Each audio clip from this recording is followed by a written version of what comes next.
Fight fans, welcome back to the battleground of Burbank, California for another installment of Combate Global. Country pride is on the line as the hottest rivalry in North America returns to La Jaula to determine which fighting nation reigns supreme as Team USA battles Team Mexico once again. Folks, it's great to have you all with us. I'm Ben the Bane Davis. Aside the action all night long, joining me for this broadcast is unbeaten welterweight phenom Jaden Ortega. Jaden, how are you, sir? I'm doing great, man. I'm excited for this this beautiful three-fight card.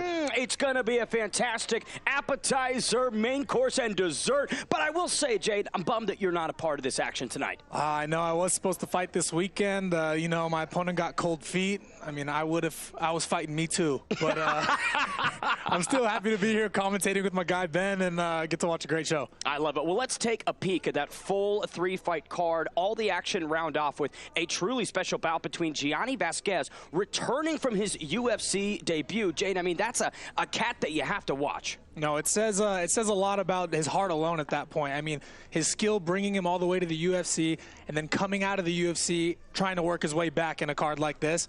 I think we're going to see some really high-level work. But it also gives his opponent such responsibility as well. You know, this is a dude who went on 72 hours notice, battled with Javid Basharat. Now I get the opportunity to beat him better than a UFC prospect. That's got to be tantalizing. No, absolutely. I mean, his opponent, it's a really big moment for him because if he beats this guy who has that UFC talent, then that's a really big opportunity for him to bring it back and maybe put his name in the basket for a UFC contention fight. And talking about guys that have some serious steam behind them, one of the fights that I'm really drawn to is Adrian Segovia and Jose Ochoa, our curtain jerker today, because Segovia, 8-fight winning streak. This kid's never tasted defeat. He's 2-0 as a professional right now. His grappling, I mean, clearly he's got 5 submissions in all of his 8 wins, and he's a very high-level guy. But, I mean, don't count Ochoa out. I've seen him put on a striking clinic with dudes that I think have crazy power, crazy striking.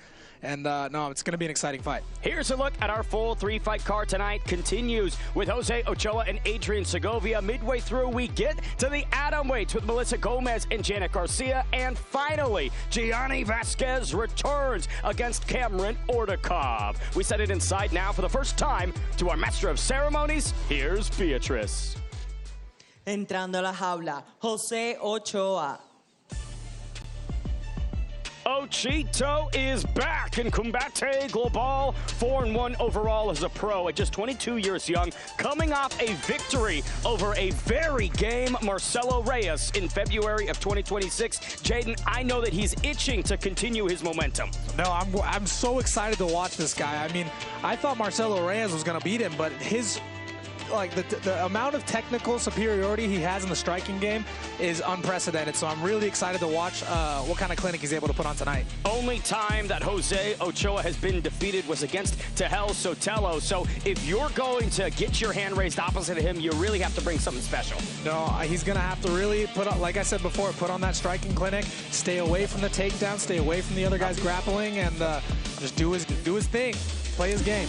And he started in kickboxing too, so we know that, like you said, the striking techniques, it's in his bones. Here he is returning to Combate Global, Jose Ochito Ochoa.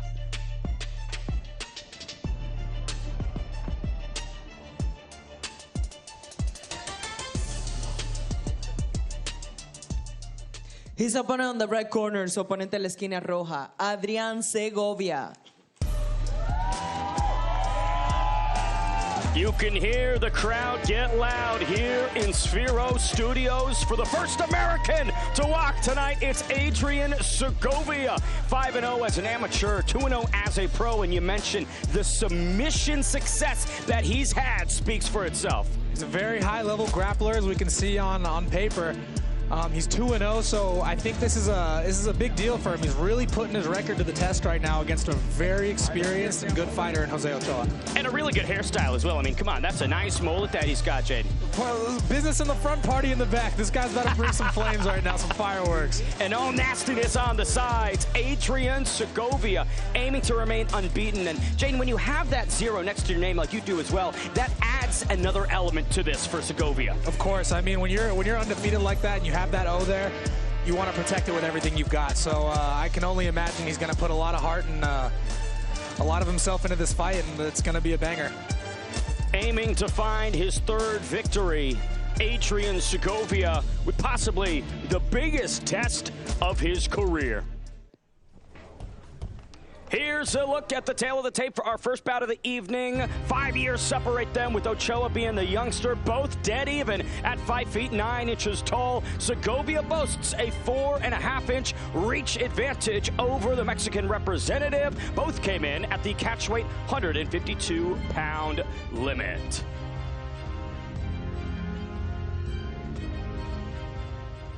Y arrancamos con mucha más acción, las reglas de la jaula. 3 vueltas de 5 minutos, 3 jueces, utilizando el sistema de 10 puntos. Este duelo, a un peso pactado de 152 libras de SBAO. At a cash weight of 152 pounds, los jueces son, the judges are Arthur Chivichian, Chris Creel and Felicia O. Y ahora, damas y caballeros, llegó el momento de un combate global.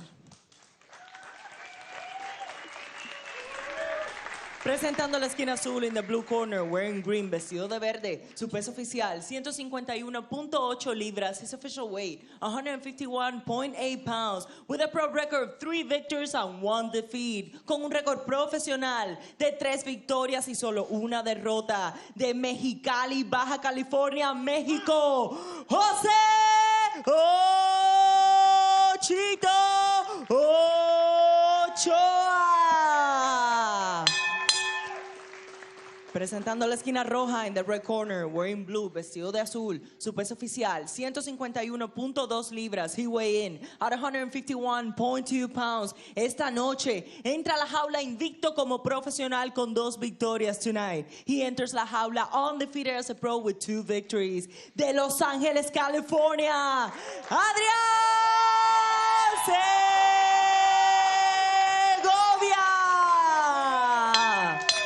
The referee in charge, Rafael Davis. Did my thing. We're out here. Let's go. Rafael Davis, third man inside for our first bout of the evening. 3 5-minute rounds at a catch weight of 152 pounds. Jose Ochoa in the green, Adrian Segovia in the blue. Oh, I'm excited for this fight, man. Orthodox on southpaw. Segovia takes the center. You can tell there he was Segovia was looking to wrap him up and try to maybe pull him in. Kicks early from Segovia. Nice left hand, sneaks through on Ochoa. And here's this grappling that we were talking about. Ochoa's going to want to find his underhooks and circle off that cage. Try to get back to range. But Segovia's doing a really good job going against a striker like Ochoa, closing the distance quick, so Ochoa's not able to find that range early. Ochoa finds some separation, partially connects with a nice head kick on the break. Beautiful return from Segovia. Not just a grappler. I mean, this kid's multifaceted, Jade. Striking's coming in good. I want to see both of them throw a little bit more feints. They gotta set each other up a little bit better before they just throw all willy-nilly. Especially when you have 3 rounds. I mean, why go all out in the first frame? 60 seconds gone by in round number 1. Segovia once again clinching Ochoa against La Jaula. Let's see if he can work to a takedown, maybe. But Ochoa's doing pretty good right now, trying to defend, stay on balance. Oh! A powerful, authoritative slam from Segovia, and this is Adrian's world. If you're Ochoa, you got to play floor as lava. Oh, absolutely. I mean, he's got to get up quick. That was a beautiful little judo throw there. So. Rear naked choke looks to be loading. Segovia transitions to the back. Ochoa trying to address that choking arm, but this is an awful situation for Ochito. Segovia locked up that body triangle. Ochoa's going to want to get his hips to the mat as best as he can and try to break that lock of the legs there and defend his neck as best as he can. But this is a very controlled position for Segovia right now. It's looking really good for him. Segovia peppering away on the right sides of Ochito's body, just trying to butter him up, Jaden. He's doing a good job. I mean, when you're in positions like this, like with the judges need to see a little bit of damage being done while you're in those controlled positions. Because if you stay static, you're not going to get any points. But he's doing a good job right now, posing a threat to Ochoa right now. And for Ochoa, playing defense in this scenario, you know exactly what Adrian Segovia is trying to do. The defense seems to be holding up as we head to the midway point of round number 1. Absolutely. There's Ochoa looking to try to break that grip of the legs, but he really needs to turn over to that lock side. Where that lock is, he needs to get that to the mat as best as he can.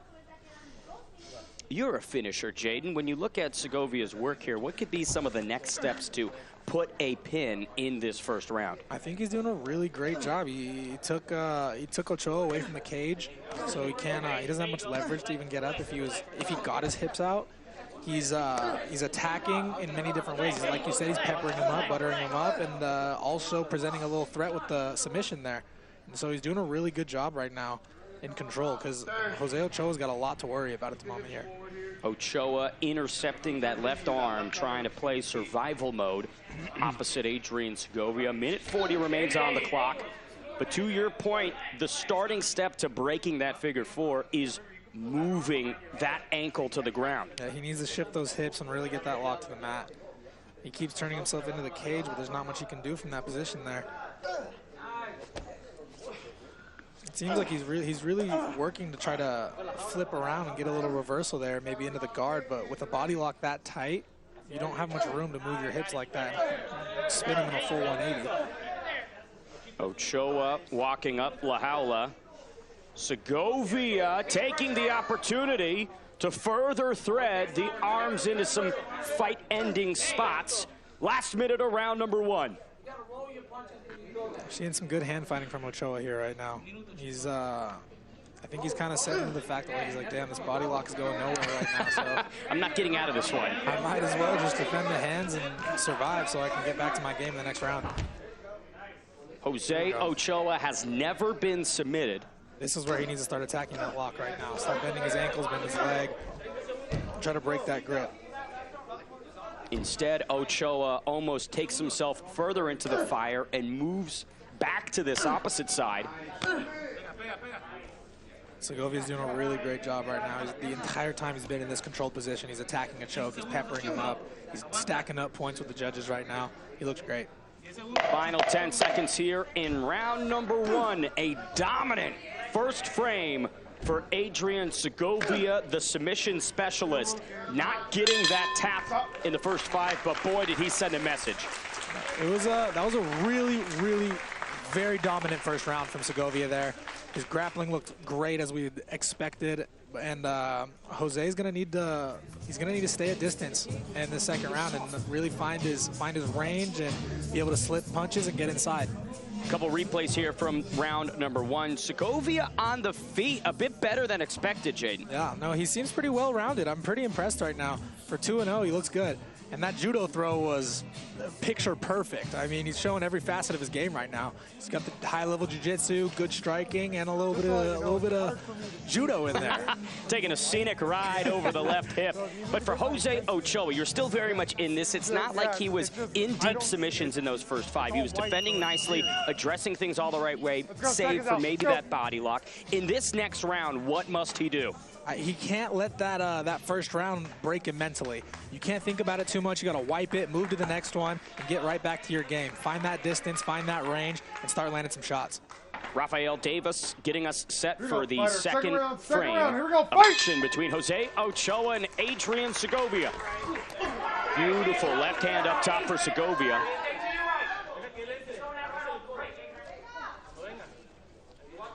And you can hear some of the corner work from Adrian Segovia's team.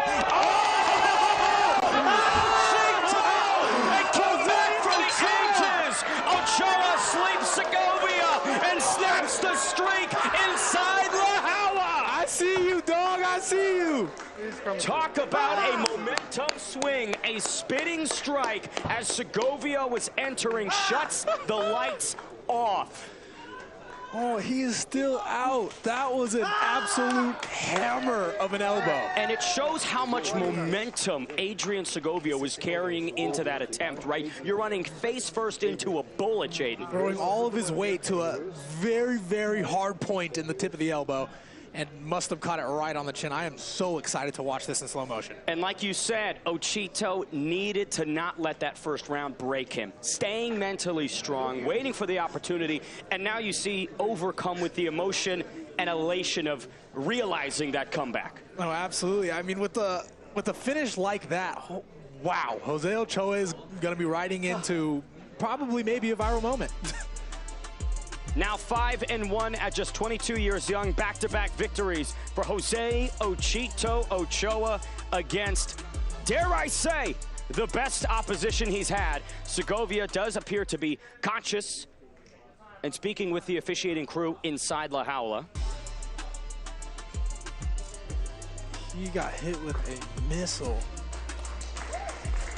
One of the best knockouts we've seen here in Combate Global, at least in 2026. Jose Ochoa detonates on Segovia moments into round number 2. And for Adrian Segovia, maybe there is this element of you're having your way in round number 1. You're getting too comfortable, possibly. Feel like I'm winning all these exchanges with no resistance, and bam, that's when it happens. Yeah, and he really was. I mean, if being Segovia there, he was the one landing the shots, finding timing with the counters, had all that control time in the first round. And I think, yeah, maybe he got a little overconfident, threw his weight around a little too loosely, and replay of that stunning second round TKO. oh my gosh, that was so sick. It does not get more perfect than that. Adrian Segovia dips into the pocket right as Ochito spins and delivers a right elbow to the chin. Wow. That is one of the coolest finishes I've seen ever. And those 2 follow-up ground and pound shots didn't even make it to the cranium. I think those landed right on the pectorals, right on the chest from Ochito. Props to the ref for getting in there quick and saving our boy. And you can see some of the damage on the face of Jose Ochoa. He earned that through blood, sweat, and tears, Jaden. He weathered the storm of the first round. He came back, stayed mentally strong, stayed creative, of all things, where he's able to throw stuff like that. And you can see a look at Adrian Segovia here. I do believe they have brought the stretcher in to safely escort him to the back to engage him in more medical testing. A tough night at the office as his unbeaten streak comes to a close. But man, Jose Ochoa having this opportunity and seizing it in style. We talk about this being a 3-fight card, right? Such a bummer that we lose Jaden Ortega fighting, of course, and some others, but I believe that adds such emphasis to those that remain, right? This is an opportunity for you to say, it's not a bad thing that these fights have fallen apart. It's a good thing because I'm gonna show you all that I deserve to be here. Exactly, and they're making it count. I mean, with a finish like that and only a 3-fight card, I mean, it's clearly bringing the excitement. So hard to beat that. If people weren't watching before, they're watching now. And if you're, let's say, Jose Ochoa, you know, you look at those first 5 minutes, you unpack them. What could be some of the academic takeaways from him to further better his chances moving forward? I think he needs to move a little bit more. He was getting a little static, which was allowing Segovia. He was allowing Segovia to close the distance and put him up against the cage. So, yeah, I just want to see a little bit more footwork and movement from Ochoa next time, and maybe a couple more feints. But, I mean, you can't complain, dude. Like, you got the win in style, a highlight reel for the ages. I mean, that's front and center if I'm Jose Ochoa on I'm reposting it. You see it on my Instagram story in about an hour.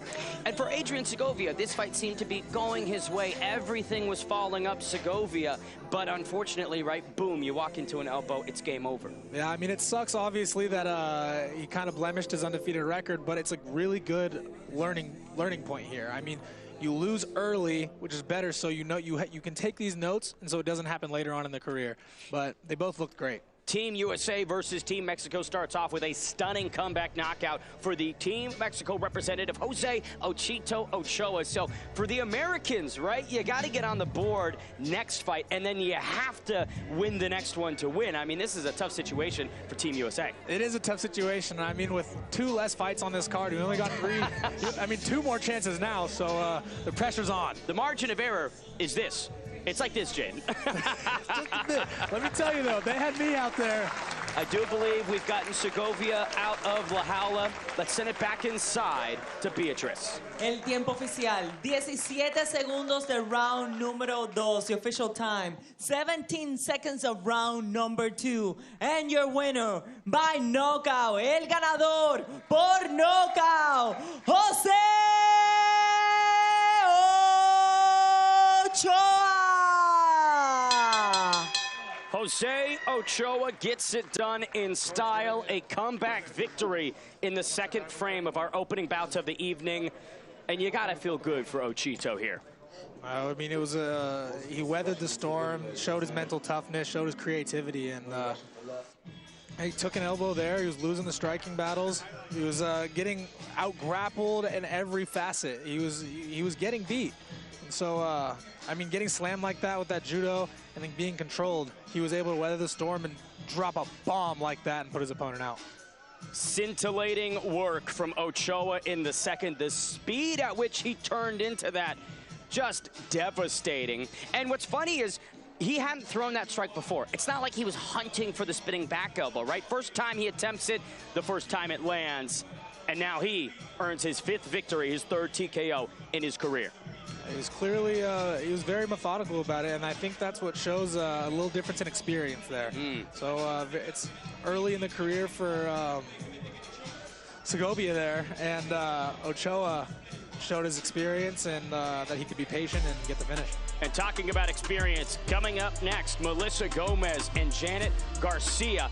This one's going to be ridiculous. The Adamweights take center stage midway through tonight's card, and they are not beginning their careers. They have seasoned, they have marinated in the years that they've trained and competed, and so I'm expecting from these two Combate Global veterans excellence. The Combate women always put on a great show. I can really confidently say every fight with the women here has always been exciting. And these girls are very evenly matched. I mean, one's 6-1, one's 5-0. They're both, I think, only a year apart. Like, there's a lot of similarities. It rhymes on both sides of this one. Exactly. So I think we're going to see a really high-level, close bout right now. I can't really say who I'd pick, so I'm just going to be biased and take USA. I'm going to take the fans, right? I think that the audience at home and both in El Sphero studio are going to be absolutely winning this next one. And to your point, right, Melissa Gomez, this is her 7th Combate Global fight. For Janet, this is her 6th Combate Global fight. These girls have carved their careers inside La Jaula. I mean, it's a great place to do it. They've both found themselves very high-level fights, so it was no easy route getting to where they are right now. So putting those really great records on the line against each other right now says a lot about both their character. And to your point, maybe it's a circling of the drains, right? I've seen you in your career. I knew that our trajectories would clash, right? This is a duel of the titans, as they would say, Jaden. Exactly. No, they probably knew they were going to meet at some point in time, and tonight is the night that they're going to go head-to-head and put those records on the line. Is there anyone that you feel you're circling the drain with, Jaden? Any person that you go, I'm going to see you sometime? I honestly wish there were. But no, as of right now, right? I don't. They can't find anyone for me right now, so we'll see what happens later in July. I want to talk about more our 3rd fight of the night, our last one. Gianni Vasquez returning to competition from his UFC debut opposite Javid Basharat. Stepped up on 72 hours notice. Now, he didn't make weight because of the late notice and accepting the fight, but to get in there, unexpected UFC debut, almost have Javid Basharat out of there in the second frame. What does that add to someone's game when they return to the regional scene? I mean, he's fought with the best of the best. So he's confident in his ability. He knows he is at a very high level in this sport. And so I feel like bringing that confidence over to Combate Global means that he knows he's gonna be able to go on a run. So I'm very excited to see what he brings to this fight tonight, and I think he's going to put on a show. And now I've harped on it. I'll reiterate it. Of course, we lost your fight tonight, but talking about confidence, I know that you trained with the best of the best, and we're feeling quite composed ahead of this opportunity, right? Can you talk to me more about your training camp for this one? My training camp was going great. I mean, my weight was on schedule. I put on a bunch of muscle, and my striking has really been my striking was okay before. It's being taken to the next level through this camp right now. So I was really excited to put on a show and show everything and show how much I've grown as a fighter. But unfortunately, that wasn't the plan. My opponent got cold feet, got a little nervous at the last minute. So it's all right. I mean, just wait for my time. It's God's plan. Not to give any of the game plan away because, you know, maybe you're going to run into him in the future, but what was the biggest thing you feel you leveled up in this fight camp?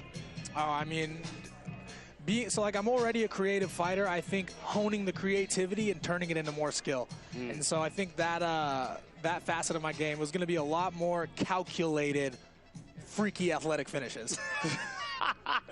Distilling all the creative notes into some, you know, composed fight. Exactly. You gotta take the raw power, right, and form it into some greatness. And talking about greatness, our next fight of the night is gonna be a fantastic one. Here is the tale of the tape. 34 years young for Melissa Gomez. 1 year, her elder is Janet Garcia. 4 inches in height also goes to the American, but Melissa Gomez will have 3 inches in reach. Both females came in at the Combate Global Adamweight limit.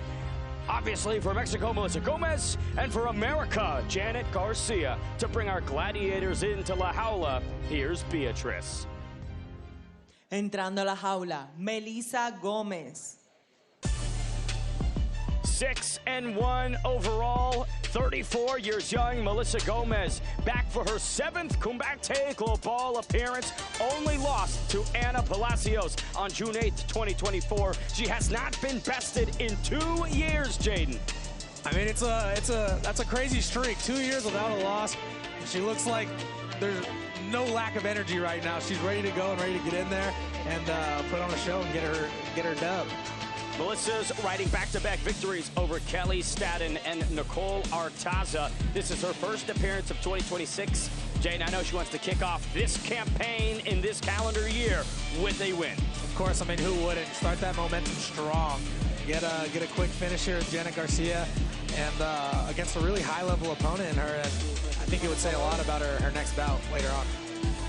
And at 34, right, like fine wine, Melissa Gomez refining the skill sets with age. I'm expecting serious composure and high-level moves from her. Exactly. I mean, she's clearly experienced. She's got a lot of fights, a lot of years under her belt, and we're gonna see some methodical, patient violence here tonight from this girl. For the 7th time here in La Jaula, it's Melissa Gomez.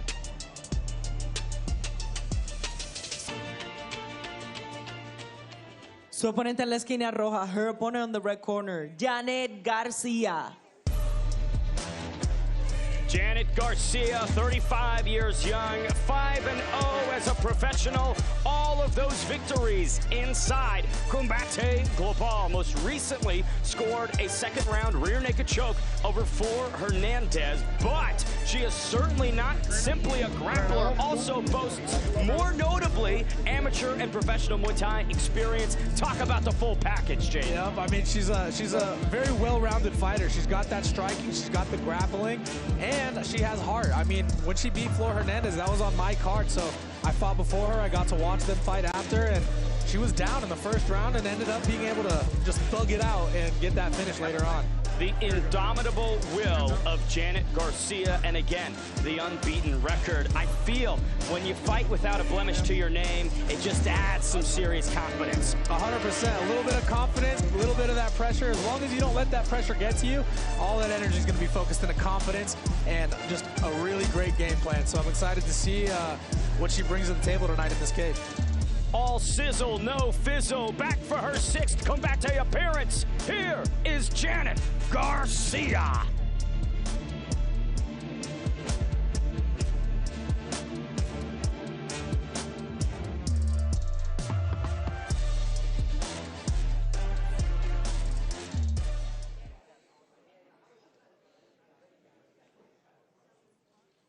Continuamos con mucha más acción. Este duelo a un peso pactado de 110 libras. We continue with much more action this bout. At a catch weight of 110 pounds, los jueces son, the judges are Arthur Chivichian, Chris Crail, and Felicia O.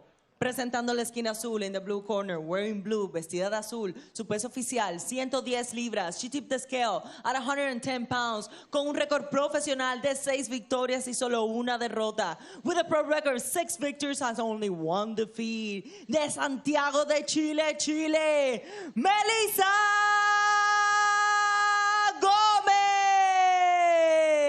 Gomez.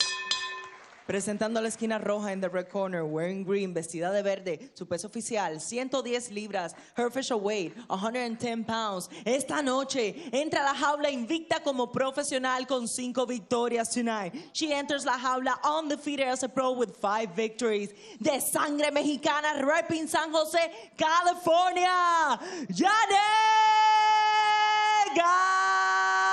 Garcia.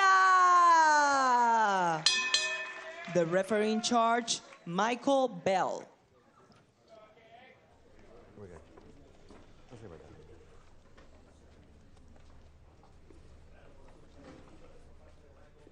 Michael Bell, third man inside for this Adamweight bout. 3 5-minute rounds at 110 pounds between Melissa Gomez in the blue and Janet Garcia in the green. Round number 1 underway. A lot of movement, stance switches early from Melissa Gomez and Garcia. Trying to mix it up, maybe confuse Garcia a little bit with those stance switches there. And this is an opportunity here for Janet Garcia to seal the deal for Team Mexico. I think she's Team USA. Excuse me, Melissa Gomez.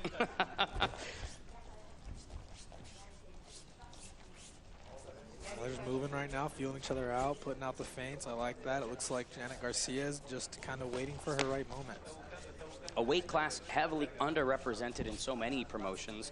The 110-pounders carry nothing but fluidity and an endless gas tank, Jaden. Yeah, I mean, you can't say there's going to be like too much amounts of crazy power, but every one of these fights is going to be extremely high level and just an absolute clinic from both sides. Stick there from Garcia. Gomez resets and circles out to the left side. Just can't pin down Melissa Gomez.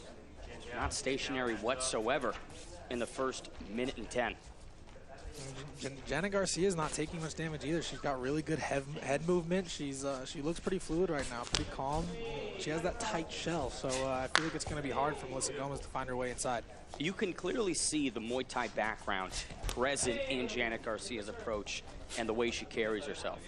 I mean, she's throwing those kicks with all of her 110-pound might, and they're landing. So. Land from Gomez. No extended sequences from either. Gomez more pot-shotting in the first here and moving out of the pocket. And like we mentioned, Combate Global veterans. Gomez here in her 7th Combate appearance. Janet Garcia in her 6th return to La Jaula.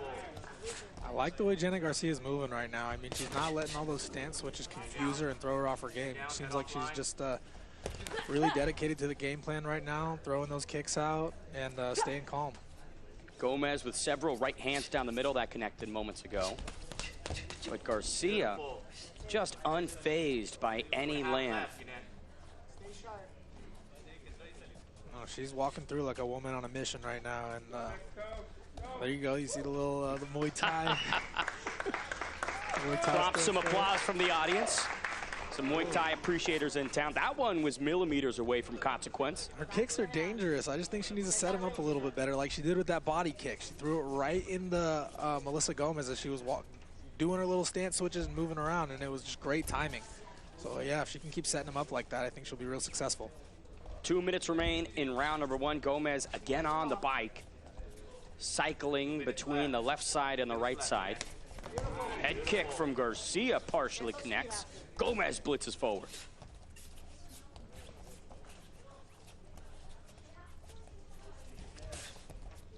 Garcia with such a stationary almost approach, right? Just barely getting out of the way of Gomez's offerings. Yeah, I honestly think I'd like to see, maybe she's setting it up, trying to throw her off a little bit, but I'd like to see Janet Garcia just check one of those kicks and just sit into it and drop a bomb.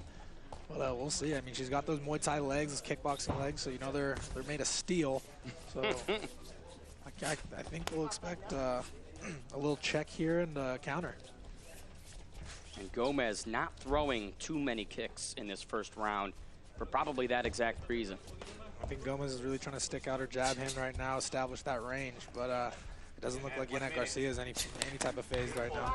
Ooh, takedown attempt from Garcia. Clinches Gomez, pushes her up against La Jaula. Under a minute to go in our first frame of 3. And this is where some of those Muay Thai knees inside the clinch can become really dangerous for Melissa Gomez. Tried to throw a kick off the break, just missed. Gomez resets to the center. If we had a stance switch counter for Melissa Gomez, it would probably be in the triple digits. Already, before the first round's even over right now. Some would say it'd be a little bit too much, but who knows? I mean, we'll see by the end of this fight if all that movement really works for her. It's a fine line between throwing your opponent off and wasting energy, right, Jaden? Exactly. Yeah, I mean, I think to some level you gotta find a way to just bear down for a second and throw something, at least throw something out of the stance switches. Nice extended sequence from Gomez. Not finding too many connections. Garcia with a leg kick on the inside. Gomez. Non-stop movement in those final 10 seconds, trying to clinch the round for Team Mexico. They went after it for that last 10 seconds, trying to put a couple extra points on the board, maybe getting good with the judges there.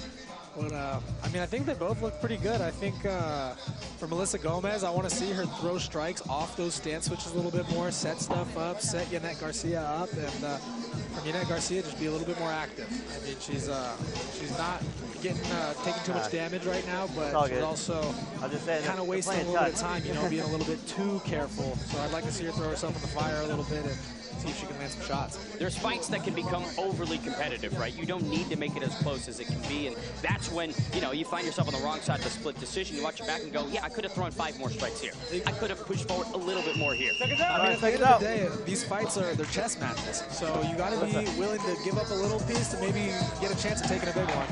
And I think as of right now, we're looking at a bit of a stalemate, but we'll see which one can get the upper hand. Round number 2 between Melissa Gomez and Yannick Garcia.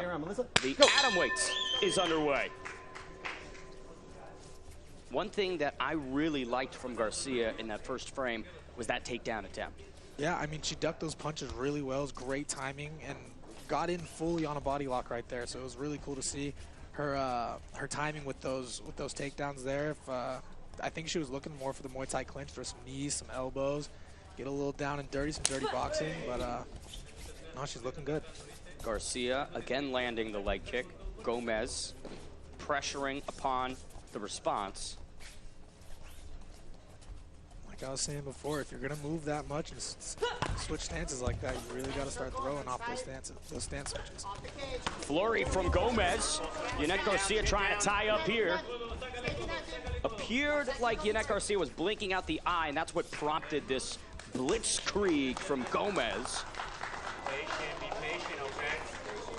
Gomez taking center right now. She's taking a little bit of control. She's nodding at Yannick Garcia like, let's get down, let's go. First instance that we've seen Yannick cornered against La Jaula in this type of fashion. If you're Gomez, is this where you really start to up the volume? Of course, absolutely. I mean, she's going to need to keep throwing punches out there and not let Yannick do what she's doing right now and be able to regain center stage. Once you take control of that center cage, you gotta maintain it for as long as you can and drop some bombs on your opponent, get them afraid. Outside leg kick from Garcia. Gomez whiffs on 2 responses. Again touching the midsection. All of these small strikes accumulating and adding up for Yannick Garcia. It looks like she's throwing with a lot of power behind them too, so I can't imagine those feel very good on the legs or the midsection of Melissa Gomez there. Both Adamweights fighting upon our Foods Fighting Championship canvas. If you missed that event on April 25th, the replay is upon our Combate Global YouTube and associated platforms. A fun one for sure if you didn't check that out live. 3 to go. Garcia pressuring again. Gomez just can't find a way in consistently, Jaden. I mean, Garcia's doing a really great job of holding the center right now, but she needs to throw a couple more shots, try to keep pushing her back and get her afraid so it kind of halts that movement just a little bit. You need to get her stuck in the mud for just a split second. Oh! Garcia goes high, touches the toes to the teeth of Melissa Gomez. A methodical, patient approach is working out for her right there. That was a square slap across the face from Garcia. Melissa Gomez wearing it well. No visible signs of damage as she, again, whiffs on some offerings. 2 minutes to go in round number 2. Feels like Gomez throws all of her shots in a very loopy fashion. Unsure if that's going to be the best approach opposite Garcia. I mean, looking at Garcia's defensive prowess right now, she's able to stay in that shell. She moves her head a lot. Those loopy punches are too visible to a fighter like that. She's going to see him coming from a mile away and be able to throw up her defense. Gomez, heavy leather on the guard of Yanette Garcia. Garcia closing off La Jaula with 90 seconds to go. Just more of a structured approach tonight from Yanette Garcia. She's, you can tell she has a game plan. She wants to stick to it. She's staying patient. I think that that experience is really showing from her right now. Check left on the exit. Got Gomez resetting to the center. There seems to be a real difficulty for Melissa Gomez in the distance. How can she best find her range in this third and final round that's coming up? She needs to use those stance switches and that movement to sneak her way in. Right now, she's just kind of dancing on the outside and throwing, like you said, those loopy punches that don't really have much setup to it. So it's not really fooling Yanette Garcia in any type of way. She needs to, when you move like that, it's all to set stuff up. Sneak your way in and land some devastating shots. 30 seconds to go. Gomez in the center. Tries a spinning back fist. Several feet off.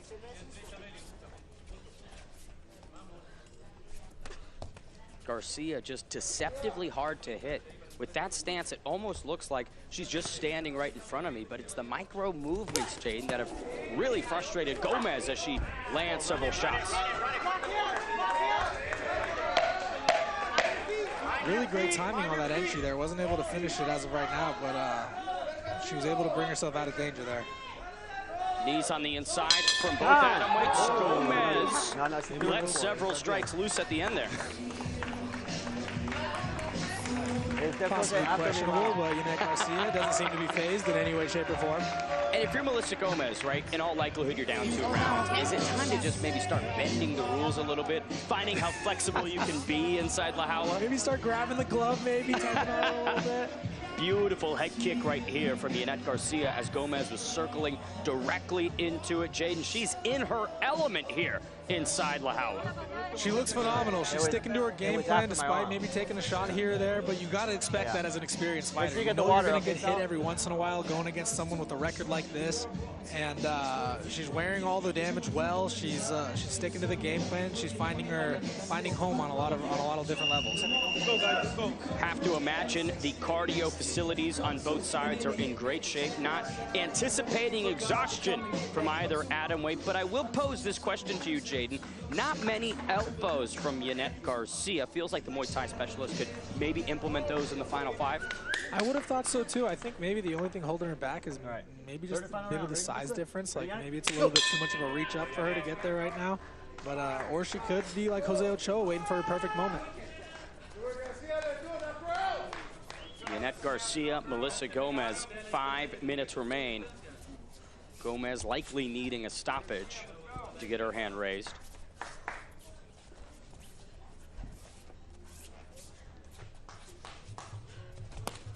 Garcia with the patient Muay Thai approach. Gomez again just cannot seem to land these strikes at range. I really want to see Yanette Garcia crash. I mean, being the shorter fighter with a little bit less of a reach, your best bet is to get inside. So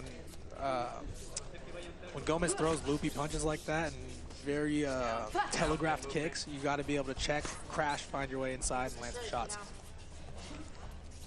4 minutes remain in round 3. Gomez lands an outside leg kick, goes inside, but will need a lot more firepower if she wants to throw Yanette Garcia off track.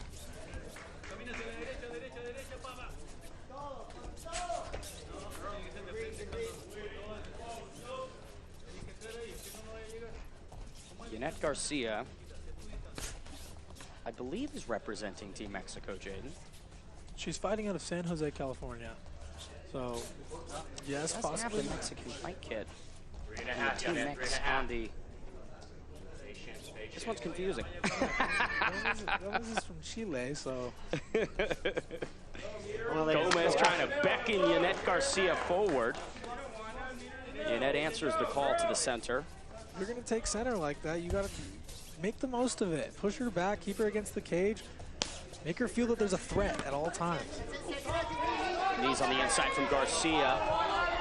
Pushes Gomez up against the cage. Nice reversal here from Gomez, but both Adamweight's just jockeying for position. It's a nice kick off the break for Garcia there. 35 years young, and based on how Yannet Garcia has fought, you could not tell. So much fluidity in her movements, and clearly a step ahead of Melissa Gomez as we come to the midway point here. Body language whatsoever. She doesn't seem like the first 2 rounds have affected her gas tank in any way, shape, or form. I mean, just judging by her style, it's just a very effective way to preserve that energy and then be able to let go late in the 3rd round if we really need it. And she's implemented that grappling when necessary, showing some wrinkles and levels to the game, and giving Gomez more tools to think about than just the hands and feet. Exactly. She's got many weapons. I think I would just like to see her set him up a little bit better. I think that could get her a finish. I mean, she might be doing enough right now with all the control time she's had, but I think she could get a finish right now if she really just bared down and, you know, maybe took a little bit of a risk. Melissa Gomez, 6-1, has been finished once before. That was that aforementioned rear naked choke to Ana Palacios. Has never been TKO'd as a pro. You can hear both corners asking for more activity as we come to the final 90 seconds. It's a fight that hasn't seemingly left the first gear. Both have operated at sort of the same pace, same tone and cadence for all 3 rounds. Yeah, I mean, besides a little bit of a turn up in the last 10 seconds of each round, trying to get those last little extra points that they could manage. But yeah, for the most part, it's been kind of a coast fest for both fighters there. And for Yannet Garcia, you know, why fix what's not broken? I feel ain't broke, don't fix it. I mean, she looks great. Her movement's doing well, and she's been the one landing the bigger shots so far. So for Gomez, final minute of opportunity to realize the stoppage of Yannet Garcia. Might as well just leave it all inside Lahala. Yeah, if I were Gomez, I would chase that finish right now. Garcia with a 3-punch combo, one of those strikes connected. He was looking for that Superman punch. Garcia trying to find that left hook on the end of her combos. Final 20 in our featured Adamweight bout. The last 15 seconds here. Gomez really needs to start chasing the finish right now. Try to get some extra points on the board. Put herself in the best position to catch the win here. But a hammer fist from 3 feet away isn't going to do it. Definitely a fight that Melissa Gomez will kick herself watching back, where it seems like a lot of potential opportunities for her to have chosen different actions inside there to possibly better her odds. But tonight belongs to Yannet Garcia. She indicates the running from Melissa Gomez.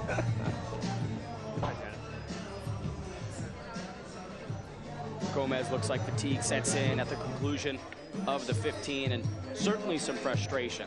Yeah, and we talked about all those stance switches, right, Jay? And it's a blessing and a curse at times. Exactly. I mean, I think the only thing really holding her back in this fight was just taking a little bit more risk. I mean, if you have that crazy movement like that, you're clearly a power fighter, so start to take a little bit of a risk. Sacrifice a pawn and then go ahead and take a bishop there. You know what I'm talking about?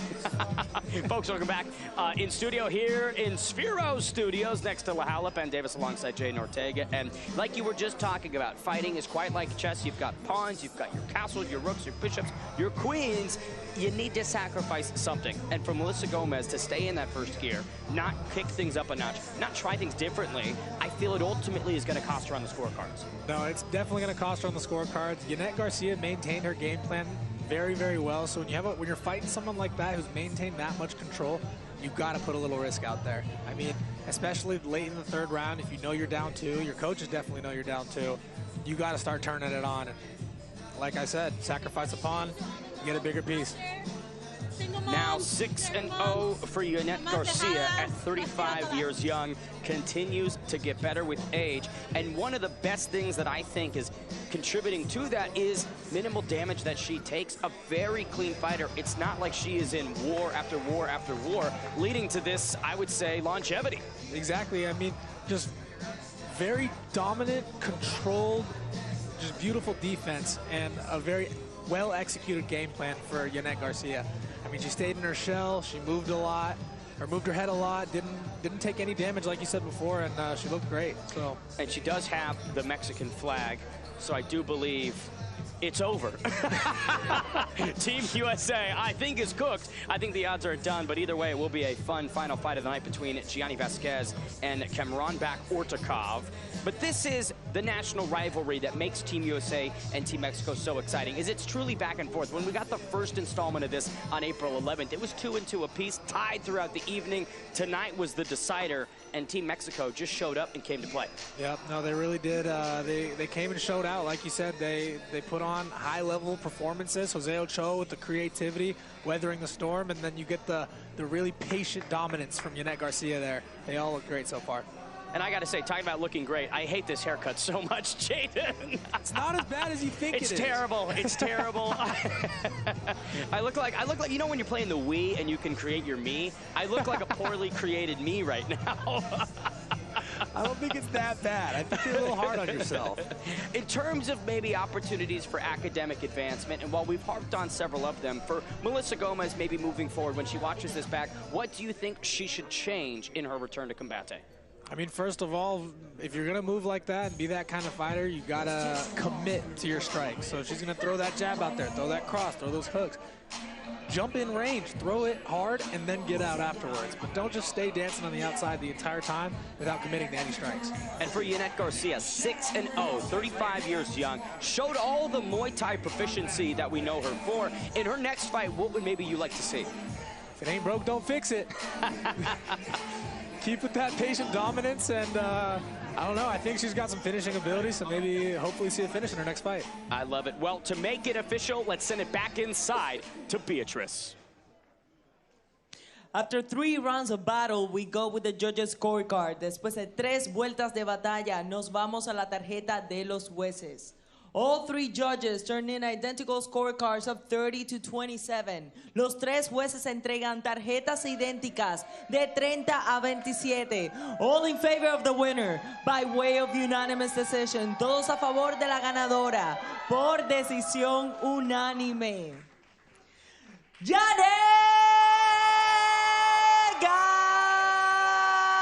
Garcia! The perfection as a professional continues for Yanette Garcia. 6-0, gets it done tonight by unanimous decision over Melissa Gomez. Just stayed inside herself, never went too crazy with anything, was able to just be better in all exchanges, all stanzas, all cadences of this Adamweight battle, and get the judges' scorecards decision. Here's a look at some of Yanette Garcia's actions. The low kicks were really the biggest piece that I loved, but that grappling, I feel, planted something in Melissa Gomez's mind that said, ooh, I got to deal with a lot here. Yeah, Yanette Garcia presented a lot of weapons there. I mean, with her Muay Thai clinch, that kick to the face, it was so fast and it was invisible. So I think she was doing a great job setting up those high kicks with the low kicks. There might not have been too much action there with the hands to set up the kicks, but going low then going high, I mean, it's a tale as old as time. A tough customer for anyone. Yanette Garcia improving with age. One more battle here inside Estrella TV studios. It is the featured clash between Gianni Vasquez and Cameron Ortikov. The Uzbekistani trying to take on the former UFC fighter. Folks, welcome back. Cage side, Ben Davis alongside Jaden Ortega, and man, what a fun night it's been. I can't wait for this next one. We've harped on it all show long, but Gianni Vasquez, best of the best in his weight class, and this is another opportunity to prove it. He's good. He looks great already coming into this fight. Unfortunately, his last one was canceled, so he's coming in a little bit of short notice, which says a lot about his confidence there. He's a high-level fighter with a ton of experience, and he's ready to put a put his confidence on the line against Uzbekistan right now. And I will say, I want to ask maybe a question, of course, because Melissa Gomez, she's from Chile. She had Chile on her kit. Yep. So maybe Team USA still has a chance here to tie, because you got Mexico versus Chile, right? 1-0. 1-0 against USA. Now another Mexico-USA matchup, right? So maybe we can split it and... It's a little bit of a free-for-all right now. I'm just trying to see if there's a chance for America to get back into this one. But we talked about the Uzbekistani background. Cameron Ortikov, the wrestling is what I believe is going to be the biggest piece. Why do I think that? I had a random guy DM me on Instagram and say, Cameron Ortikov's wrestling is ridiculous. So I'm expecting some real world-class action when it hits the canvas. You know, if you have a rando DMing you on Instagram for a card that wasn't even promoted that much, it says something pretty strong. So I think we're going to see some high-level grappling here from Kopyrov right now. But for Gianni Vasquez, you know, we've talked about, I want to revisit the conversation. You're returning from the UFC. You got into the big show, but now you're on the way out trying to battle back in. That is such a unique mentality that I don't think many fighters could share the same wavelength that Gianni Vasquez is on right now. I think many fighters would be defeated, but I mean, Combate Global in La Jaula is just a great show to be able to come to after having a career like that so far, and the talent he's fighting hasn't changed. I mean, he's fighting a very experienced dude in our guy from Uzbekistan right now, and Cameron Ortikov. Cameron Ortikov. He's got an experienced opponent at least staring at right now, and I don't think the level of competition has changed, whether in the UFC or in La Jaula. And I think he's ready to come show what he's got. Ortikov, most notably, split 2 fights in 1 championship, a victory and a defeat. And I think that also displays his world-class experience as well. 1 championship, one of the, if not the biggest show over in Asia. And for Kamranbek to go in there, find a victory, I think speaks to what he's going to bring inside La Jaula. I think Ortikov is, he's got a ton of experience, just like Vasquez does. I think it's going to be a really high-level firework matchup. I mean, the guys at the lower weight classes like this, it's like I was saying before with the women, it's always high-level striking, it's always high-level grappling, and there's no shortage of excitement and fireworks. I love it. Well, a little bit of maybe an extended break, because obviously we got the World Cup. Combate Global, final show here tonight for quite some time. But, man, the back half of this year, Jay, and I can't wait for it. There's going to be fireworks. I mean, praying that they get me booked, at least for the first show back. Well, I mean, we'll see. Regardless, all the fighters that Combate Global brings to La Jaula are all high level. They all put on great shows. And there's no shortage of fireworks and excitement over here in Combate. It's a torch that we're waving, is get Jaden Ortega a fight. Pray to the gods it stays together so we can get Ortega back into La Jaula. Quick predictions on this final fight of the evening. Oh, I think I'm gonna have to take Vasquez. I mean, we're talking to him out in the back over there. He seemed pretty confident. He knows he's well-rounded and he's ready to go. I love it. Here's the tail of the tape for our final bout of the evening. Gianni Vasquez, 6 years, the elder of Cameron Ortikov.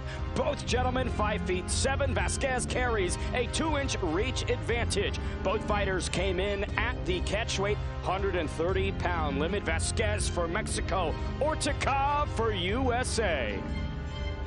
Entrando a la jaula, Gianni Vasquez.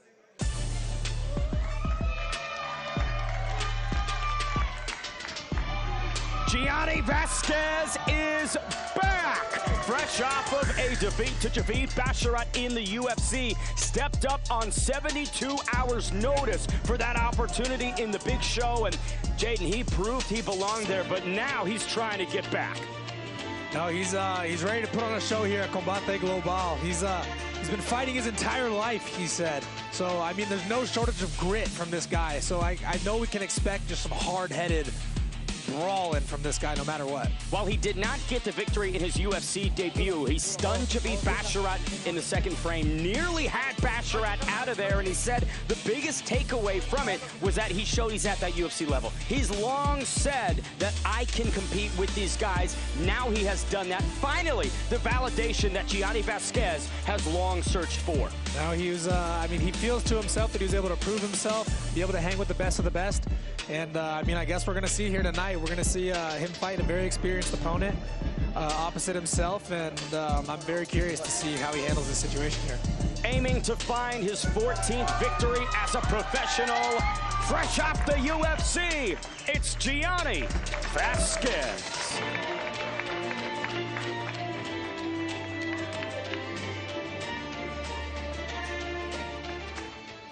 Su oponente en la esquina roja, Ortikov.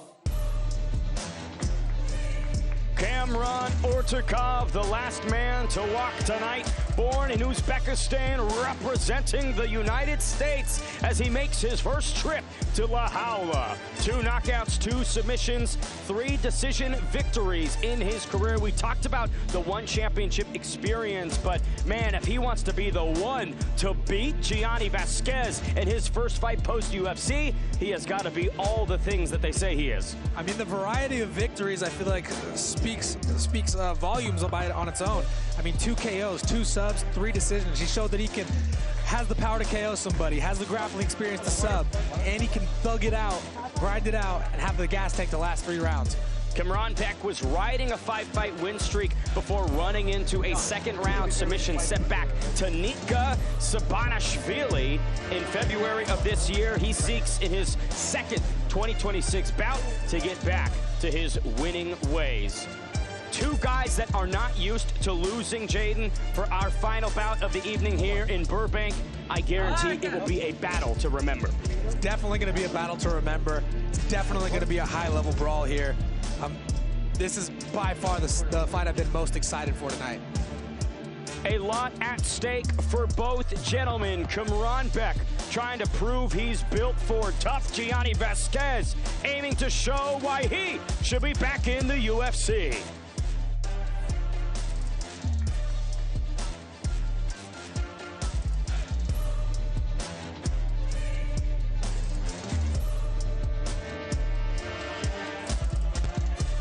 Continuamos con mucha más acción este duelo. A un peso pactado de 130 libras. We continue with much more action this bout. At a catch weight of 130 pounds, los jueces son, the judges are Arthur Chivichian, Chris Crail, and Felicia O. Y ahora, damas y caballeros, llegó el momento de un combate global. Presentando en la esquina azul, in the blue corner, wearing black, vestido de negro. Su peso oficial, 130.8 libras. His official weight, 130.8 pounds. Con un récord profesional de 13 victorias, 5 derrotas y un empate. With a professional record of 13 victories, 5 losses, and 1 draw. From Mexico City, Mexico, Gianni Kryptonita Vasquez. Presentando la esquina roja, in the red corner, wearing white, vestido de blanco. Su peso oficial, 130 libras. He tipped the scale at 130 pounds with a pro record, 7 victories and 2 losses. Con un récord profesional de 7 victorias y solo 2 derrotas. Repping Sacramento, California, Cameron Ortikov. The referee, Rafael Davis. Ooh-wee. Rafael Davis, third man inside for our featured bout of the evening. 3 5-minute rounds at a catch weight of 130 pounds. Cameron Beck Ortiz and Gianni Vasquez. Round number 1 underway. Ortikov taking the center. Vasquez in the orthodox stance, black trunks. Ortikov in the white. Well, they both just look so twitchy and ready to fire off. This is going to be a great fight, I can already tell. The power that Gianni Vasquez carries in the paws is enough to level mountains, Jaden. He has clearly the capability to just put his opponent out, maybe worse than Jose Ochoa did his opponent earlier. Vasquez paws with the left hand. Has come up against UFC opposition before, battled Edgar Chiriz. Came up short that night via submission, but showed that if you want to beat him, you really do have to be UFC level. You got to be at the highest level no matter where you're at, and you got to have grit. I mean, Vasquez is no stranger to grit and just thugging out his fights. So, I mean, the way he's looking right now, they're both looking extremely sharp. This is going to be a great fight. Ortikov sticking in the center here. Not intent on taking a back foot to Vasquez. No, not at all. I mean, it seems like both of these guys are just not ready to back down in any way, shape, or form. They're feeling each other out. They both have that quick twitch power. They got that quick twitch speed. These guys are looking to get a read on their opponent. We'll just see who gets it first.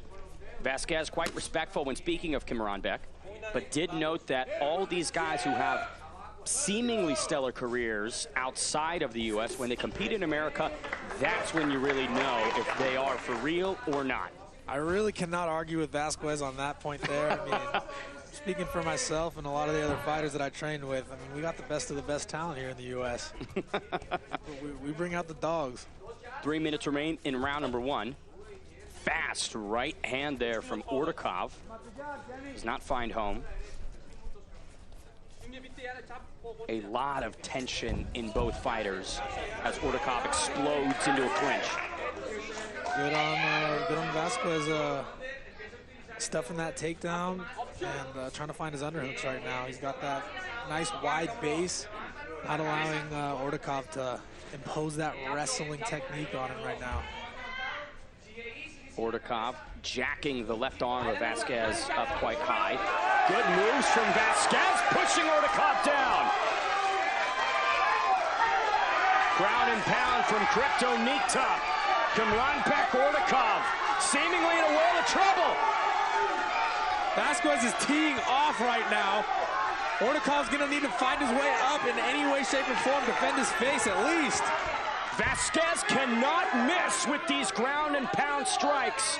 Ortikov desperately trying to lock down any of the appendages. Let go of the glove, let go of the glove. Does appear that he might be looping inside the glove. We spoke about earlier. We gave him the idea, dang it. Combate still not out of danger as he builds back up. Ooh, Vasquez offering a big nice takedown from Ortikov. There's the wrestling for the random DMer was speaking about there. 90 seconds remain in round number 1. A very necessary reversal for Combate Ortikov. I mean, gosh, that's just a testament to a fighter's will. When you're getting the brakes beat off you like that, I had to find the clean word for it. And being able to find your way and get a reversal like you just did there, very impressive. Gianni Vasquez was slated to compete on April 11th and the 25th. This is an opportunity that he has been waiting for. Clearly, he has deeply prepared for it. Final minute of round number 1. Nice reversal from Vasquez there. He's looking like he's firing on all cylinders right now. That brutal ground and pound, great defensive control on the fence. And they are now back at distance, ready to go to toe-to-toe again. Ortikov establishing himself back at the center. But a tough round for Combate Ortikov, battling some serious adversity from Kryptonita. I really like how relaxed Vasquez looks right now. I mean, his arms are just flowing. He's kind of finding a little rhythm there. He's not too tight. He looks, just looks real relaxed. Final 10 seconds of round number 1. Vasquez and Ortikov with a fiery first 5 minutes. Flying knee attempt there from Kryptonita. I like the ferocity from Cameron Ortikov at the close of the first round. Gianni Vasquez plays to the audience here in our featured bout of the evening. Vasquez said he was going to put on a show, and look, he's doing just that right now. I think that was a really great first round for both fighters. Maybe I would give the edge to Vasquez, but that last second takedown from Ortikov there was definitely huge for him on the scorecards. A look at some of the action in the first frame. Here was that moment where it seemed like the tables completely flipped into Gianni Vasquez's favor. An odd move maybe from Ortikov, but man, did Vasquez capitalize upon it. Ortikov was tight on that body lock, and Vasquez just did the most perfect thing you could possibly do. Seconds out, let's go. Separating some space with that, pushing right up to the chin and forcing him off of him right there. I mean, where the head goes, the body's gonna follow. Back up. Both fighters ecstatic. Big left from Ortikov. I think they might have both landed there. Both with the long lead hooks. And we saw earlier tonight that you cannot get too comfortable inside La Jaula.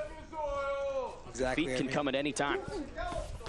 I love the calm approach that Vasquez has right now, but I mean, you got to be on all your P's and Q's. Stay dialed and ready, because anything Ortikov throws is going to be dangerous. It does look like Ortikov is just slinging sledgehammers in there. He's just throwing with absolute intent with every strike. I don't think the word light is in his vocabulary. I don't think it's in either of theirs. They're both throwing some heat. 1 minute gone by in round number 2. Vasquez closing off the cage. Ortikov again in on the single. Vasquez, beautiful defense so far as he feeds a knee into the Uzbekistani.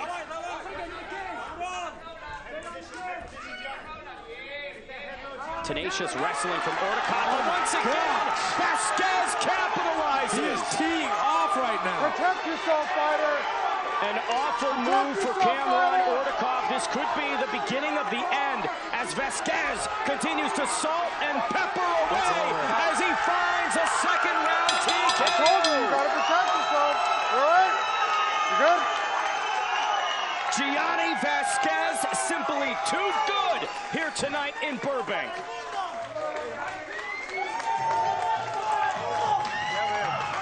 Just a great showing from Vasquez there. I mean, he took advantage of every moment of dominance that he had.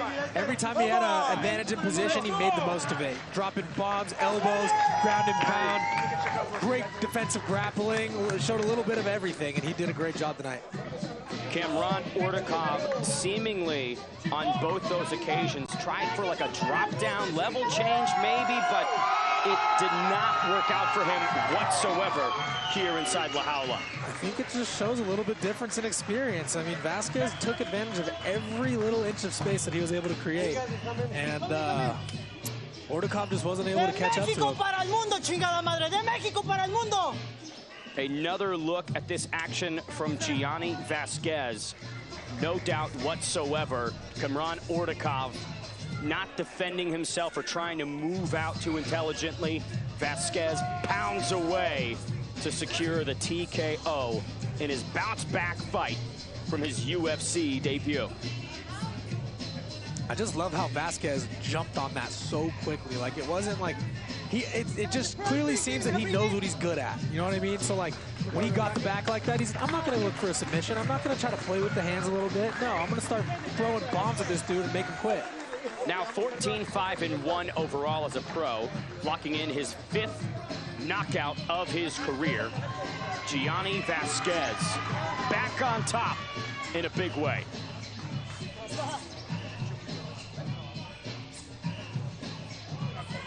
Got the Team Oyama vest on. Over there, a lot of good fighters come out of that gym. My guy, Tony Cortez, been in La Jaula a couple times. Only finishes. You know, they produce some talent. A well-earned victory for Gianni Vasquez. To make it official, we send it back to Beatrice. El tiempo oficial, 1 minuto y 34 segundos de round número 2, the official time. 1 minute and 34 seconds of round number 2. And your winner by technical knockout, el ganador por knockout técnico, Gianni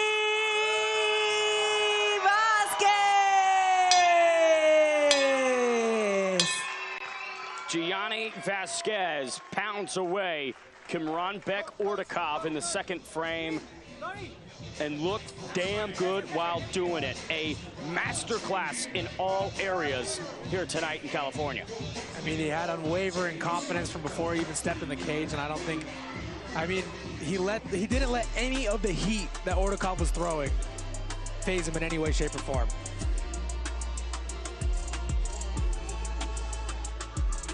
Well, if you had questions about whether or not Gianni Vasquez should earn a second UFC opportunity, I do believe they were answered in droves. Now 14-5-1, securing his 5th knockout victory of his career.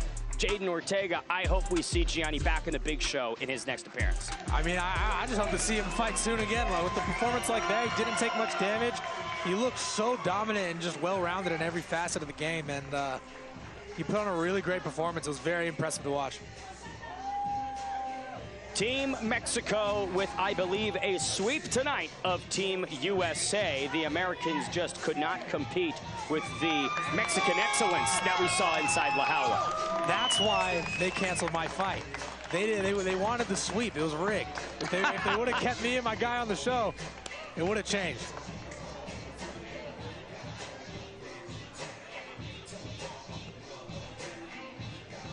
Well, I do believe, Jaden, that we've got a little bit more action ahead of us tonight. We spoke about one fight earlier this evening, Jose Ochoa and Marcelo Reyes. Here is a peek at that one for the fans back home. You don't get the live fights. We bring back the best of the best from our archive as well.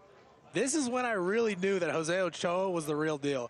Marcelo Reyes fought on one of the cards that I did, and I watched him absolutely obliterate his opponent, put him in the deepest sleep he's possibly been in his entire life. And so I was like, I was worried about Jose Ochoa. And then next thing you know, he was able to come out and show his high-level striking and his ability to just bear down and grit his way through 3 rounds. And a lot of kicks early as well. Big takedown effort here in the first frame, but the defense just on point. I feel like it'd be hard to defend a takedown like that against a guy like Marcelo Reyes. I mean, he's so compact. You can only imagine how strong he is with the grip there. He's got the single in so deep, and Ochoa's doing a great job of keeping his balance and fighting off that takedown. Just beautiful. Even at elevation, Ochoa knows exactly where to put his feet on the return trip to the canvas. And again, at just 22 years young now, I believe he was 21 when this fight occurred. No, this game is really a battle of inches. And I mean, he like I said with our previous opponent, our previous fight there, Vasquez, just taking advantage of those tiny little glimpses of space that you're able to create against your opponent. But for Marcelo Reyes in this spot here, right, 2 minutes into round number 1, you've got your guy clinched up against the cage. You start to feel some comfort and confidence, I have to imagine. I mean, I can't say that there's really too much comfort and confidence when all you're doing is just pushing the guy up against the cage like that. Because at the end of the day, that's fair. Marcelo Reyes is the one working right now. I mean, it looks like Jose Ochoa has to really work and spend that gas tank to defend the takedowns, but he really doesn't. He has an object to lean up against, give himself a little bit of a break, while Marcelo Reyes is just muscling out. And on the exit as well, you saw Jose Ochoa realize that Marcelo Reyes was going to wing a big shot, actively kept the head out of the way. The kid knows all things offense and defense.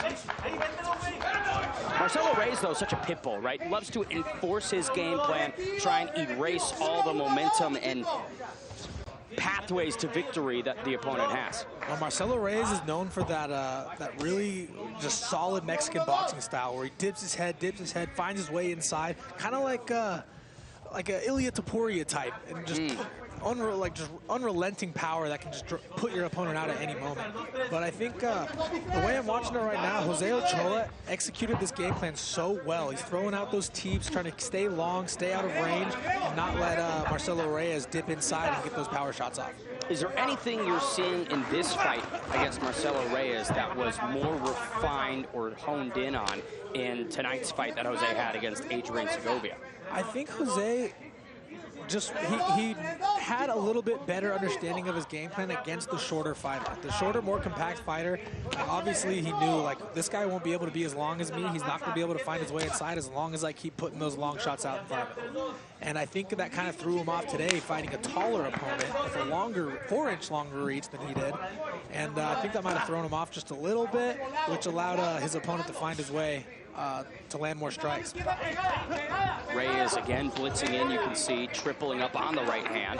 Finds success on Ochoa, but in that moment, right, Jose Ochoa did not seem stunned, hurt at all, detracted from Reyes. No, I mean, he's taking those shots and he's walking through them, which is what you have to be able to do if you're in a sport like this. You do need to be able to take a punch. You have to. I mean, a lot of people in this sport can't. They think they can, and they join, and then boom, you get cracked by someone like Marcelo Reyes, and that's when you wish you didn't step in that cage. Final minute here of the first frame between Ochoa and Reyes, and this is the money spot, right? I feel the last minute of each round, you just need to turn it up a little. Exactly. I mean, the way Jose Ochoa has been using these kicks this whole first round has just been a beautiful executed game plan. Teeps, body kicks, throwing up to the head, keeping that long jab out there. And then every time Marcelo Reyes rushes in like that, Jose Ochoa is able to step back, take maybe 1 or 2 steps back, and then boom, flip out to the outside and stay at range.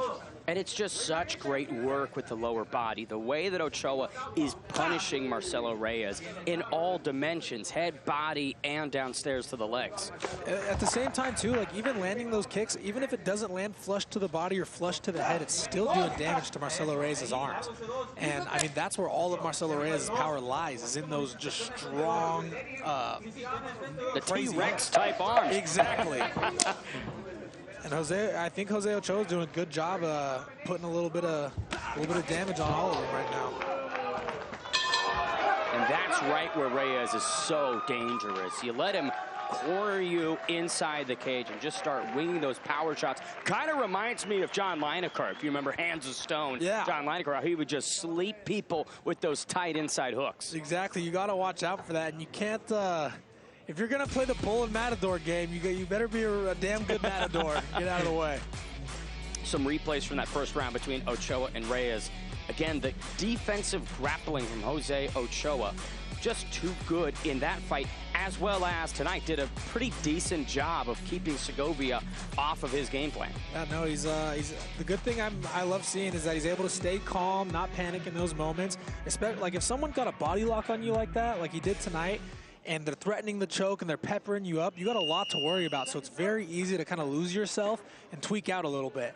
But he did a great job staying composed and wiping that first round and coming into the second with some heat.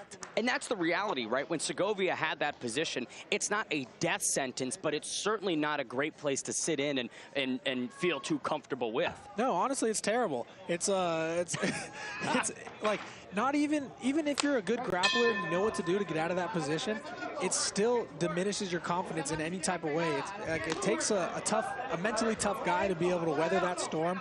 It's a 5-minute round and you're in that body lock for a little over 3 minutes.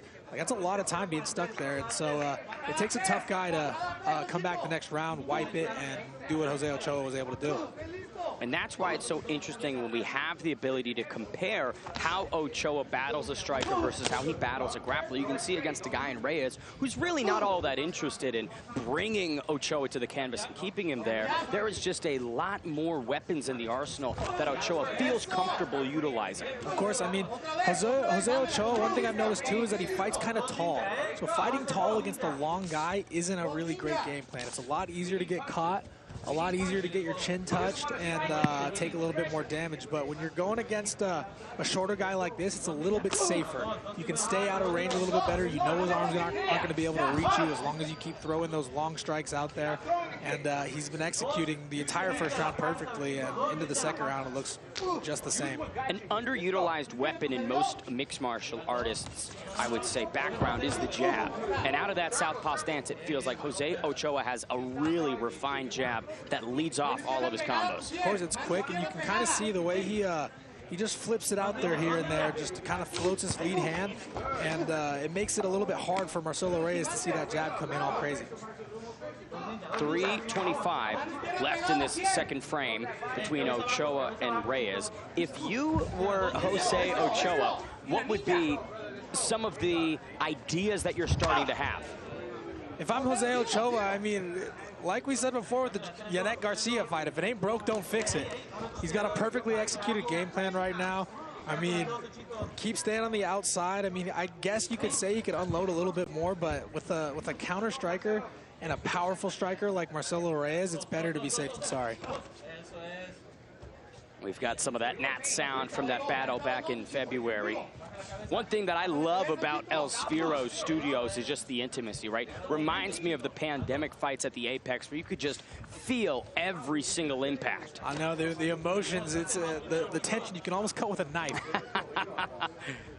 Here's where I'd love to see more of Jose Ochoa, where you have the opponent cut up against the cage. What does Jose maybe need to do to better maximize those moments? Throw some feints and set your guy up, because if you haven't backed up against the cage like he did earlier in this second round, a finishing move is just waiting to be happened. You know what I'm saying?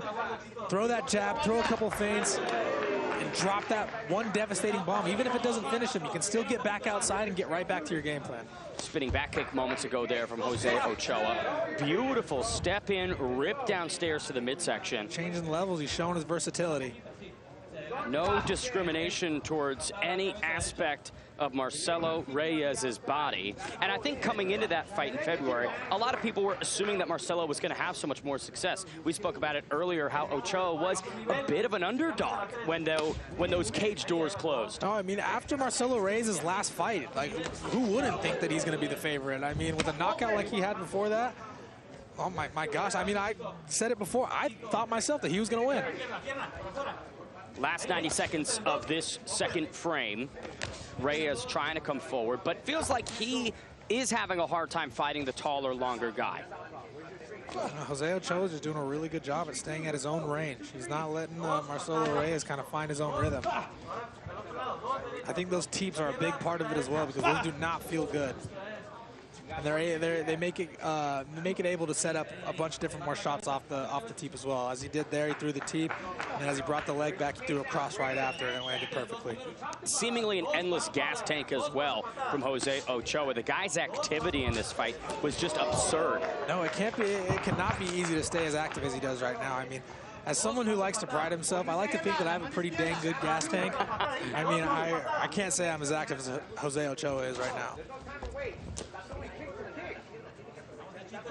And this last 30, if you're Ochoa in this second round, a pivotal sequence, what would you maybe want to see more of from him to be more definitive at the ends of these rounds?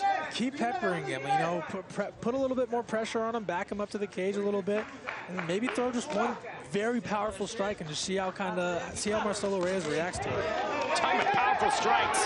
Marcelo Reyes, as you can see, was feeding Ochoa all of the heavy power that he has. But Ochoa wears it well, right? I think that defensive intuition was such a bright spot that Jose Ochoa took away from this one. Jose Ochoa wears it very, very well. I mean, it has to be a little bit of a, like, it's diminishing to the confidence of Marcelo Reyes, because he knows he has power. He's had the knockouts that he's had, like in his last fight. And being able to see someone take those punches so many times and not have any effect, let alone like going down or anything, has to be a little bit diminishing to the confidence. So I think Jose Ochoa's grit played a big, like, just his grit alone played a huge part in his victory in this fight. And it's also what I would say played the biggest role in his victory tonight here in Burbank against Adrian Segovia, when you spend most of the first round getting your back controlled and then immediately in the second find a spinning back elbow. And if you noticed, he hasn't thrown the spinning back elbow at all in this fight, right? It's such a selective weapon. You get one of one. It's like your supercharged power move. You only get one of them. If it works, it works. If it doesn't, oh, there you go. And like we talked about with that confidence and how it's whittled away every time Reyes lands on a big connection, but doesn't elicit any response from Jose Ochoa in this final 5-minute sequence from Reyes. What maybe do you think he should have or could have done better? I mean, he's gotta set it up a little bit more. Like, if you're just blitzing in, throwing all your weight forward with that intent, like, yes, you're a dangerous cat. You can catch him and you can hurt him. But at the same time, if you're throwing all wild and willy-nilly like that, the control goes out the window. It's hard to be as methodical and land right on the dot if you're fighting that wild. There's a desperation element that works so heavily against you. Exactly. I think from Marcelo Reyes, I really would just like to see that that style just get honed, because it's such a dangerous style and he can have so much success with it. It just, he needs to add a little bit of patience to it as well. Ochoa rhyming with the first round of his bout with Marcelo Reyes, defending a takedown in the first minute. And it's great to see a guy who has excellent takedown defense in the first round, and that is sustained in the third round. Yeah, I mean, a lot of fight aficionados out there will say, you know, really great striking is just not enough. Well, it is if you have damn good takedown defense like Jose Ochoa does. Walking Reyes across the cage. 3:45 on the clock, and now you can see Jose Ochoa just put things into fifth gear and start driving away with it. He's sticking to those body kicks, hurting his tummy. I think Giving him a tummy ache. I think what I would like to see from Jose Ochoa is maybe mixing some knees. With a short guy like that who dips his head, like, I mean, if you're going to dip your head and ball up when you defend, that's a perfect opportunity to throw a knee right up the middle and crack him in the nose. Additionally, when you have an opponent like Marcelo Reyes, who is testing the grappling and trying to find some takedowns, would it be worthwhile for Jose Ochoa to maybe utilize some of his own offensive wrestling? He has no need. I mean, if you're finding this much success in the striking game, like we've said so many times before tonight, if it ain't broke, don't fix it. 2:55 on the clock here in the third and final round that Jose Ochoa had against Marcelo Reyes back in February of this year. And that's 2 victories, 2 stellar performances for Ochoa in 2026. Like we mentioned, at just 22 years young, the sky is deeply bright. No, I mean, with the kind of momentum he's got going forward right now, I can only imagine that he's feeling on top of the world. This guy, he's going to be coming into his next fight with all the confidence in the world, and he's going to be ready to go.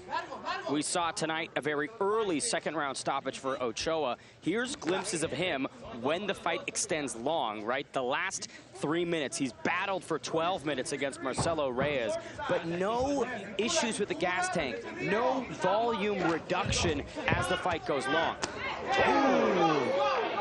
See, like, that is a bomb if I've ever seen one, and look at him, it doesn't faze him. He's still being active with the feints. He's still trying to touch him with his long strikes, and finds himself right back in the center of La Jaula. And smart fighting through all stanzas as well. Consistently circling away from the power, not wanting to set himself up for a fight-ending sequence. Exactly. I mean, this fight just speaks to Jose Ochoa's fight IQ. I mean, they came up with a game plan and sticking to it in a very impressive way. And that's the beauty of Combate Global, is you have someone who's hyped like Marcelo Reyes, and not to suggest that his career isn't going to blossom as well, but Ochoa comes out of nowhere, steals that momentum, and now tonight finds himself even expanding upon his Combate Global legacy. No, I mean, it's a story as old as time. The same situation happened with me in my Combate Global debut. I mean, I fought Jimmy Pace Jr., who was the golden boy for some time there, and then this young 18-year-old kid comes in and just ruins all of it. Why'd you have to do it, Jade? Why'd you have to throw him off track? Hey, I gotta eat too. My family gotta eat too. Final minute of the bout that Jose Ochoa had against Marcelo Reyes. Here is where the cherries start getting put on top of the sundae. As Reyes lands another big shot. Oh my gosh. Like, I mean, we were speaking about Jose Ochoa's ability to stay so active this late into the fight. Marcelo Reyes still has just as much power in the third round as he did in the first. It's one of those fights where you just want to see both guys back. Exactly, yeah, 100%. Final 20 seconds of the victorious bout that Jose Ochoa had back in February. We knew following that scintillating comeback earlier tonight, the fans back home would want a little bit more of a slice of Jose Ochoa, and we're more than happy to oblige. Now, obviously, didn't find that amazing knockout that he did tonight back in February, but a damn good performance, a complete effort from Ochoa. It was borderline perfection. I mean, he stayed long. He touched with the teeps. Those body kicks were looking great, and look at him there. Throwing those punches with power going backwards is extremely difficult to do, and Jose Ochoa was landing them, throwing them with ease, defending takedowns perfectly, and gosh, Marcelo Reyes, no matter how hard he tried, he just couldn't close that range. Couldn't find that button. Even when Reyes was landing, you never saw Ochoa sit and just eat the shots, right? It's not like he was shelling up and then becoming a stationary figure. 3 rounds of action, we go with the judges' scorecards. Después de 3 vueltas de acción, nos vamos a la tarjeta de los jueces. All 3 judges turning identical scorecards of 29 to 28. Los 3 jueces entregan tarjetas idénticas de 29 a 28. All in favor of the winner by way of unanimous decision. Todos a favor del ganador por decisión unánime. Jose Ochoa! A complete effort effort from Jose Ochoa to earn the underdog decision against Marcelo Reyes in February. But I want to take our attention back to tonight's action. Jaden Ortega, he kicked off this evening with a comeback KO that the Combate fans will never forget. I mean, it's a story as old as time. Jose Ochoa was getting controlled the entire first round in a very terrible position that could very easily diminish someone's confidence. But Jose Ochoa was able to weather the storm, get into the second round, wipe the first, and, you know, throw a shot out of the dark with the spinning elbow, and it landed right on the button, putting his opponent out for a good at least 2-3 minutes. And the Team USA versus Team Mexico action continued to heat up with Melissa Gomez and Yanette Garcia. Garcia, the Muay Thai base, but the sprinkles of grappling was just too much for Gomez here tonight. Now, she was able to find her way into the Muay Thai clinch, land her kicks, and just stay defensively sound the entire fight. She never let any of those wild looping hooks get inside her guard, and she just executed a damn near perfect game plan. And staying unbeaten as well, right, at 35 years young, not having a blemish on the record for Yanette Garcia. I mean, come on, it doesn't get better than that. That's the best way to do it. I mean, 35's it's a tough spot to be in. You're either going to make it or you're not. And so starting it off 6-0 is it's huge, to say the least. And talking about huge, Gianni Vasquez closing the night in style. A second-round TKO over Cameron Ortikov. Just no problems, really, inside La Jaula for Kryptonita. No, Gianni Vasquez was firing on all cylinders. I mean, striking, grappling, defensive takedown, everything you could possibly imagine in the MMA sphere. This guy took advantage of every waking moment that he was able to. Unrelenting violence, dropping his ground and pound, dropping the elbows whenever the time presented itself, and he capitalized and got the win tonight. And you think about the only losses that Gianni's had in recent memory, Javid Basharat and Edgar Cheriz, two UFC guys that are disrupting and making waves at the highest level. If I'm someone watching back home, I look at that and I go, Gianni should be right there with them. Of course. I mean, he's clearly showed tonight that he's able to compete with the best of the best. So I'm very interested in seeing him keep competing with the best of the best and showing out in the way he did tonight. And for Cameron Ortikov, what might be some of the things that he should take away from this experience inside La Jaula? I think he should maybe dial it back just a little bit. He seemed a little bit overzealous on some of those strikes. I mean, like we were saying during the fight, like everything he threw was a shot from hell. Like he was trying to knock his opponent out with every single punch, whether it be a jab or a crazy hook. So I think he would just need to, like, intensity's great, but controlled intensity. Kicked off the evening with that Ochoa spinning elbow to separate Segovia from consciousness. The comeback KO that will be replayed over and over. The next bout of the evening, Yanette Garcia remains undefeated with a masterclass of Muay Thai over Melissa Gomez. And finally, Gianni Vasquez bounces back from his UFC defeat with a huge victory over Cameron Ortikov. For our entire production team and Jaden Ortega, I've been Ben the Bane Davis. We'll see you next time at Combate Global.